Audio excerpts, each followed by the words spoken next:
নিয়োজিত আছে civil ওয়ারে, aggressive কোনো কিছু করবে আমি বেসিক্যালি আমি মনে করি না। তারপরেও আমাদের সেনাবাহিনী সবসময় এই প্রস্তুত আছে। নেভি আছে, নেভি তার পেট্রোলিং বাড়িয়েছে, সেখানে তারা ফ্রিগেট পাঠিয়ে সবসময় পেট্রোলিং যুদ্ধ শুরু করা ভেরি ডিফিকাল্ট, এটা হয় না। আমাদের যে সেনাবাহিনীর যে আমাদের রাষ্ট্রীয় নিরাপত্তা, গণতন্ত্র রক্ষা বা বাংলাদেশের মানুষের যে সার্বভৌমত্ব রক্ষায়, স্বাধীনতায় যে সার্বভৌমত্ব রক্ষায় যে সেনাবাহিনীর যে শক্তিশালী একটা অবস্থান এবং জনগণের পক্ষে যে বরাবরই তাদের একটা অবস্থান ছিল, সেইটাকে পরিকল্পিতভাবে ধ্বংস করা হয়েছে। আসসালামু আলাইকুম প্রিয় দর্শক, নতুন সেনা প্রধান তিনি কি বলছেন? তিনি কি ছাত্রছাত্রীদের পাশে আছেন? দেশের সেনাবাহিনী নামিয়ে দিয়ে প্রধানমন্ত্রী শেখ হাসিনা তিনি কি বোঝাতে চাইলেন? সেনাবাহিনী আসলে কোন দিকে কাজ করছে বা আগামীতে কোন দিকে কাজ করবে, এই নিয়ে খুবই গুরুত্বপূর্ণ একটা ভিডিও আপনাদের সাথে শেয়ার করতে চাই এবং নতুন সেনাপ্রধান যিনি হয়েছেন তার বক্তব্য কিছু অংশ আপনাদের শোনাতে চাই। আশা করব ভিডিওটা শুরু থেকে শেষ পর্যন্ত দেখবেন। দর্শক শ্রোতা, ইন্টারনেট সংযোগ বন্ধের কারণে বেশ কয়েকদিন পরে আমাদের আজকের এই প্রতিবেদনটা, আশা করছি শুরু থেকে শেষ পর্যন্ত দেখবেন। এই জায়গাটায় ধরেন আমাদের সেনাবাহিনীর কোনো ভূমিকা কি রাখতে পারে কিনা, কারণ অতীতে কিন্তু সেনাবাহিনী, দেশপ্রেমিক সেনাবাহিনীর এখন ধরেন সমালোচিত হতে হতে তাদের অবস্থানটা অনেক অনেক অনেক নিচে নেমে গেছে। এবং এই যে মানুষ হত্যার যে মহাযজ্ঞ চালাচ্ছে এই আওয়ামী লীগ ছাত্রলীগ মিলে, তো সেই জায়গাটায় কিন্তু মানুষ কিন্তু চায় যে এই ফ্যাসিজম বা এই স্বৈরাচারের বিপক্ষে আমাদের সেনা সদস্যরা অবস্থান নেবে, সাধারণ মানুষের পাশে দাঁড়াবে। সেই জায়গাতে আপনি কি মনে করেন, এটা আদৌ সম্ভব হবে কিনা? কারণ কিভাবে দেখেন আপনি?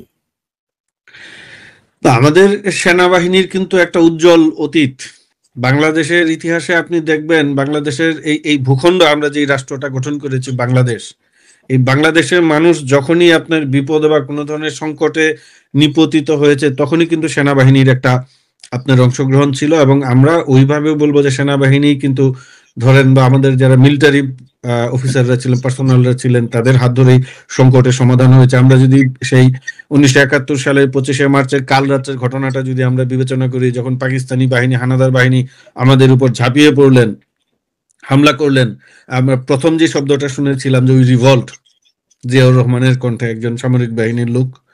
এবং ওই সময় শুধু জিয়াউর রহমান না, বিভিন্ন সেনানিবাসে, বগুড়া, তারপরে আপনার যশোর, বিভিন্ন ক্যান্টনমেন্টেই কিন্তু সেনাবাহিনীর যে আমাদের বাঙালি অফিসাররা ছিলেন তারা বিদ্রোহ করলেন এবং তারা বললেন যে আমরা যুদ্ধ শুরু করেছি। এটা কিন্তু ধরেন এই বাংলাদেশে যারা পরবর্তীতে যুদ্ধে যারা সম্পৃক্ত হলেন তাদেরকে মনোবল দিয়েছে, সাহস দিয়েছে। এবং ওই যে ওই পাকিস্তানি হামলার পরে যে পাল্টা রেজিস্ট, সেটা কিন্তু আমাদের আর্মির ওই সময় সামরিক বাহিনীর যারা বাঙালি অফিসার ছিলেন তারাই গড়ে তুলেছেন। তারপরে সবাই সেখানে যুক্ত হয়েছে এবং একটা বৃহত্তর রূপ লাভ করেছে। এর পরবর্তীতে আরো যে আমাদের রাজনৈতিক কিছু ঘটনা আছে, 90-এর আমরা গণ আন্দোলন বলি, বা আপনার যে 7ই নভেম্বর, যেটা বাংলাদেশের একটা একটা ইতিহাসের মাইল ফলক, যে আমরা এক জায়গায়, সেইখানেও কিন্তু সেনাবাহিনী এবং জিয়াউর রহমান, আবার জিয়াউর রহমানের ঘটনা, এরকম একটা ভূমিকা ছিল। কিন্তু এই জায়গায় আমার যেটা মনে হয়েছে যে আমাদের যে সেনাবাহিনীর যে আমাদের রাষ্ট্রীয় নিরাপত্তা, গণতন্ত্র রক্ষা বা বাংলাদেশের মানুষের যে সার্বভৌমত্ব রক্ষায়, স্বাধীনতায় যে সার্বভৌমত্ব রক্ষায় যে সেনাবাহিনীর যে শক্তিশালী একটা অবস্থান এবং জনগণের পক্ষে যে বরাবরই তাদের একটা অবস্থান ছিল, সেইটাকে পরিকল্পিতভাবে ধ্বংস করা হয়েছে। এবং তারা খুব উদ্দেশ্য প্রণোদিতভাবে সেনাবাহিনীকে বিতর্কিত করেছে এবং সেনাবাহিনীকে দুর্বল করেছে, যে এই সেনাবাহিনী যদি শক্তিশালী থাকে এবং বাংলাদেশের মানুষের পক্ষে থাকে, জনগণের পক্ষে থাকে, তাহলে বাংলাদেশ নামক ভূখণ্ড বা বাংলাদেশটাকে আমরা যেন তেন প্রকারে ব্যবহার করতে পারবো না।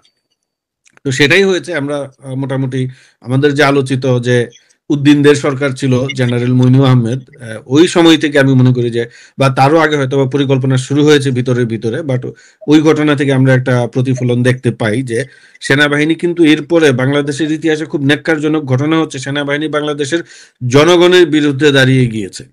এর আগে আপনি কখনোই পাবেন না। এবং বাংলাদেশে কিন্তু রাজনৈতিক দলের চাইতে সেনাবাহিনী অন্যতম জনপ্রিয় একটা প্রতিষ্ঠান ছিল। আমরা ছোটবেলায় দেখেছি বা আপনিও দেখেছেন যে সেনাবাহিনী যখন কোথাও উপস্থিত হতো, মানুষজন তখন হাফ ছেড়ে বাঁচত, মনে করতো যে না, এবার সেনাবাহিনী মাঠে আছে, আমার আর কোনো ভয় নাই।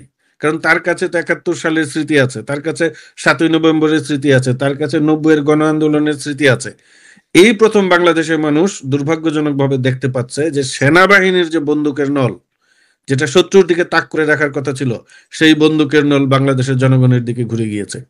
সেনাবাহিনী এখন আয়নাঘরের জন্য দায়ী, তারা তাদের গোয়েন্দা বাহিনীগুলো রীতিমতো আপনার সেই গেস্টাপো বাহিনীর মতো, বা এই যে আমরা যে হিটলারের যে বিভিন্ন এই গোয়েন্দা বাহিনী বা নির্যাতক বাহিনীর নাম শুনি সেটার মতো পরিণত হয়েছে। বাংলাদেশে এখন একটা সময় বাংলাদেশে আমি যেটা বললাম, সেনাপ্রধান যে চোর, এটি আন্তর্জাতিকভাবে ঘোষণা হয়।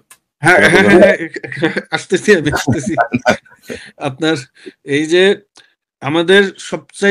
আমাদের যে রাষ্ট্রীয় যে প্রতিষ্ঠান আছে, ধরেন সেনাবাহিনী আছে, পুলিশ আছে, সিভিল সার্ভিস আছে, সবচাইতে জনপ্রিয় বিশ্বস্ত একটি প্রতিষ্ঠান ছিল সেনাবাহিনী।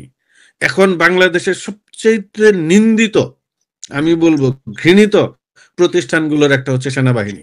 এই সেনাবাহিনীর আপনার আর্মি চিফ এখন চোর হিসাবে প্রতিষ্ঠিত, সেনাবাহিনীর লোকজন এখন চোর হিসাবে প্রতিষ্ঠিত। আগে কোথাও মানুষ গেলে, সেনাবাহিনী গেলে মানুষ তাকে সাদরে গ্রহণ করতো, এখন সেনা সদস্যদের দেখলে মানুষ দোয়া-ধ্বনি দেয়। এই অবস্থাতে ভুয়া ভুয়া বলে, এই যে কিছুদিন আগে ভিডিও হয়েছিল আপনি দেখেছেন মনে হয়, ভুয়া ভুয়া বলে। এই জায়গা থেকে আমি মনে করি যে উত্তরণ ঘটানোর জন্য সেনাবাহিনীর লোকজনদেরকেই দায়িত্ব নিতে হবে।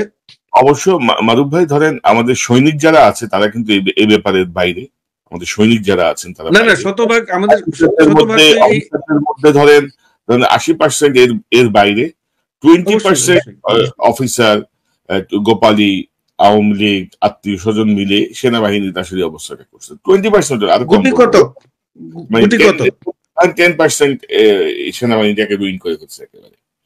হ্যাঁ, আমি বলবো গুটি কতক লোকের কারণে সেনাবাহিনীর সুনাম ক্ষুণ্ণ হচ্ছে। তো আমি মনে করবো যে সেই আমাদের যে সেনাবাহিনীর যে উজ্জ্বল যে অতীত ইতিহাস, যে 71-এ তাদের যে ভূমিকা, এবং আমি যতটুকু জানি পৃথিবীর অল্প কিছু সেনাবাহিনী আছে যারা জনযুদ্ধের মধ্যে দিয়ে প্রতিষ্ঠিত হয়েছে। বাংলাদেশের সেনাবাহিনী সেই সেনাবাহিনীর একটা, যারা একটা জনযুদ্ধের মধ্য দিয়ে, জনযুদ্ধের নেতৃত্ব দিয়ে প্রতিষ্ঠিত হয়েছে।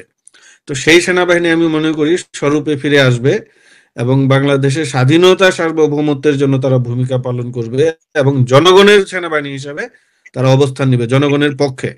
একটা জিনিস মাথায় রাখতে হবে, রাজনৈতিক ক্ষমতায় কিন্তু পালাবদল হয়, রাজনৈতিক ক্ষমতায় কিন্তু আপনার এক দল আসে আরেক দল যায়, কিন্তু সেনাবাহিনী বা আমরা পুলিশ বাহিনী বলি বা আমলাতন্ত্র বলি, এটা চিরস্থায়ী প্রতিষ্ঠান, তাদেরকে বিষয়টা সেইভাবে আমি মনে করি বিবেচনা করা উচিত। শুরুতে অসংখ্য ধন্যবাদ জানাই সম্পূর্ণ ভিডিওটি দেখার জন্য। নতুন সেনাপ্রধান তিনি বলছেন যে সেনাবাহিনী কোনো উস্কানিতে নয়, দেশ যেভাবে ভালো চলবে তারা সেভাবেই কাজ করবে। দর্শক শ্রোতা, এইবার প্রধানমন্ত্রী শেখ হাসিনার নির্দেশে দেশে অনেক কিছু হয়েছে, তো সেইগুলো এতদিন বন্ধ থাকার কারণে কোনো কিছু হয়তো বা আসে নাই। তবে হ্যাঁ, এখন কে কোন দিকে কাজ করছে, কে কার পক্ষে কাজ করলো না করলো, সব কিছু আস্তে আস্তে আপনাদের সামনে তুলে ধরার চেষ্টা করব। এবং আমাদের বাংলাদেশের সেনাবাহিনী নিয়ে এবার তোলপাড় হয়ে গেছে। সেই সেনাবাহিনীর কি কার্যক্রম ছিল এবার, বা সেনাবাহিনী কয়দিন ভরে কি করলো না করলো, প্রধানমন্ত্রী শেখ হাসিনা কি বললো না বললো, সব কিছু আস্তে আস্তে আপনাদের সাথে শেয়ার করবো। তাই প্রতিনিয়ত ভিডিওগুলো পাওয়ার জন্য আমাদের এই চ্যানেলটি সাবস্ক্রাইব করে সাথে থাকবেন। ধন্যবাদ, ভিডিওটি শেয়ার করে দেবেন।